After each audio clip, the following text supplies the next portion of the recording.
Welcome to the Deep Dive. I'm Shane. And I'm Erica. Today we're diving into something pretty special. It's all about music, travel, those live experiences you just don't forget. And we get to see it all through the eyes of our good friend Kecia from her brilliant blog, Kecia's Tour Life. That's right. Well, it's more than just a blog, isn't it? It's like you're right there with her experiencing music, travel, food, fun firsthand.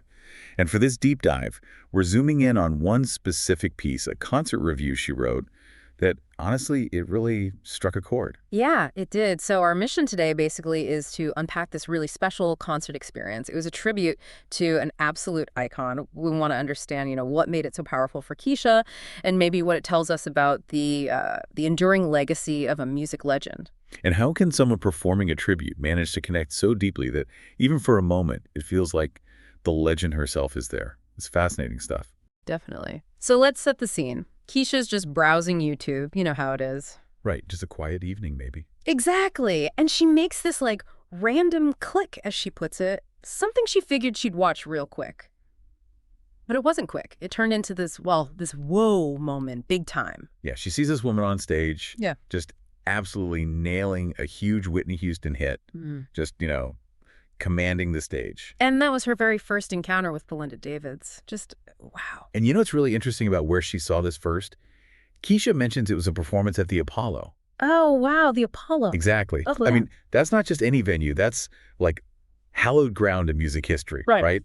Ella, James Brown, Michael Jackson, Whitney herself played there. It's got this reputation. The audience is tough performing there, especially a Whitney song, and getting that kind of immediate whoa. It says a lot. It really does. It signals something special is happening there. So after that discovery, Kecia naturally starts looking up Belinda Davids. And here's the kind of crazy part, the luck of it. She finds out Belinda Davids is bringing her show The Greatest Love of All, a tribute to Whitney Houston to Kecia's area. No way. Yeah. And get this, it's in less than 2 weeks. Wow, talk about timing. Right.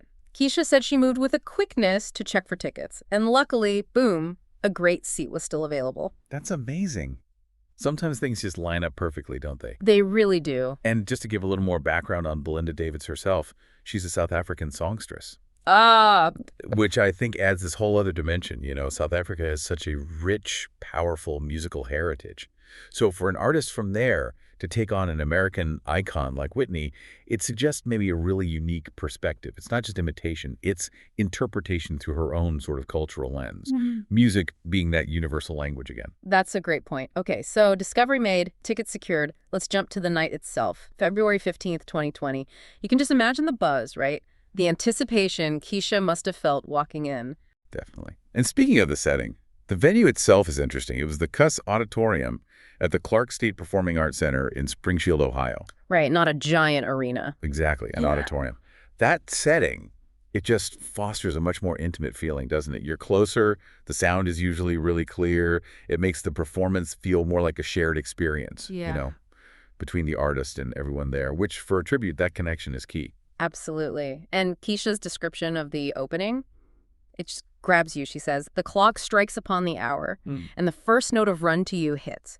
Belinda Davids walks out, and she says she's immediately giving it her all. Yeah. Just think about what that means, hitting those huge Whitney notes, the emotion right from the start. Kecia felt it instantly set the pace for the treat we all were in for. Yeah, starting that strong and then keeping that energy up for the whole show. That's incredible. Kecia described it as a 2-hour journey featuring the best of Whitney. And even after 2 hours, she felt like it still went by way too fast, which, that's the sign of a truly captivating performance, right? Losing track of time. Totally. And Belinda's versatility really shone through.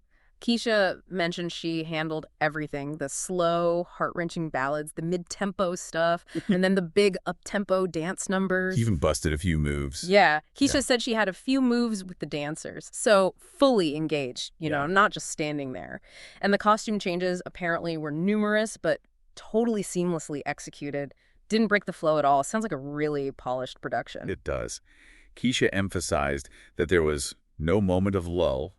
We were fully entertained and engaged from start to finish. It's tough to pull off for 2 hours, especially with Whitney's range of material. And she mentioned a nice surprise, too. Belinda actually came off the stage at one point, singing right through the audience. Oh, cool. Yeah. Talk about breaking down that barrier. That makes it so much more immersive, so memorable for the people right there. Shows real confidence, too. And it wasn't just Belinda, incredible as she sounds. The whole production quality seemed, well, top-notch. Mm-hmm. Kecia specifically called out the stage setup, effects, lights, the amazing band, background vocalists and dancers, all of it working together. She called it one of the classiest productions that she'd seen. So every piece mattered. The lighting, the band's timing, the choreography. It elevated the whole thing. Yeah, turning it into more than just the concert, almost a theatrical experience. And then came the moment, the one you kind of brace yourself for in a Whitney tribute, I Will Always Love You. Right. The Everest of vocal performances. Totally.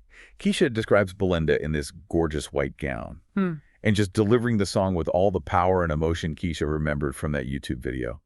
Her reaction says it all. Wow. Chills and feels. Hitting those notes live with that kind of feeling as mastery. The audience literally feels it. Wow. Reading that, it really hits home when Kecia mentions her own regret that she never got to see Whitney live. Yeah.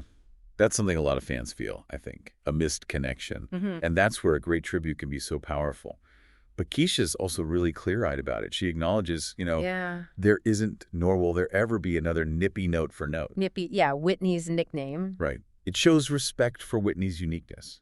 A tribute isn't about being a perfect copy. It's about honoring the spirit, the legacy. It's evocation, like you said, not just imitation. But then here's the really mind-blowing part, the aha moment Kecia shares. Despite knowing nobody is Whitney, she says there were times, for a few moments, eyes closed, I could hear Whitney. Her presence was all over that stage. How that is something. Isn't it? That's the magic, right? It's not just hitting notes, it's capturing the phrasing, the vulnerability, the essence so well that your memory just takes over for a second. It means Belinda wasn't just singing the songs. She was somehow channeling that spirit, giving the audience that fleeting glimpse they longed for. It shows Whitney's legacy is alive, to be felt. Absolutely. And the audience definitely felt it too.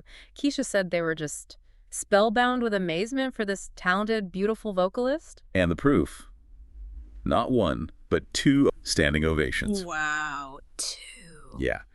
That kind of reaction, it shows Belinda really connected, that she honored Whitney in a way that moved people deeply. It says so much about both artists, really. And just to give a sense of the scope, the songs Kecia mentioned, it was a deep dive into Whitney's work. Oh, yes. We're talking The Greatest Love of All, obviously. I'm Every Woman. I Want to Dance with Somebody. I Have Nothing. Saving All My Love for You. The big ones, but also showing the range. Exactly. It wasn't just the hits. It was a real journey through her artistry, reminding everyone why her music is just timeless. So, wrapping this up, the magic of a truly great tribute show. It shows how an incredible performer like Belinda Davids can tap into the spirit of an icon like Whitney and create this live experience that's both transporting and deeply connecting. Yeah, it proves that genius like Whitney's, it doesn't just fade away. It can be reawakened, re-experienced through someone else's artistry. And Kecia's recommendation couldn't be stronger. She rated it top marks, said she highly recommends it, and even that she would love to see this show again. That says it all, really. It really does. It wasn't just a concert. It was an experience, an emotional journey that clearly resonated, all while paying deep respect to Whitney's legacy. It truly does. And maybe that leaves us with a final thought for you, the listener. What is it about certain artists like Whitney Houston that makes their legacy so powerful, so resonant, that their music can still connect decades later, even through another voice? Yeah, how does a tribute performance manage to bridge that gap between memory and nostalgia and this brand new live experience happening right in front of you? How does it feel both familiar and completely fresh? Something to think about. It really speaks to the power of music and artistry. If you want to read more about Kecia's adventures in music, travel, and her take on other live events, you can check out her blog at keciastourlife.com. And she's also active on social media. You can find her on Facebook, Instagram, TikTok, and YouTube. Just search for Kecia's Tour Life. Well, thank you so much for joining us on this deep dive today. Keep exploring, keep listening, and keep finding those aha moments.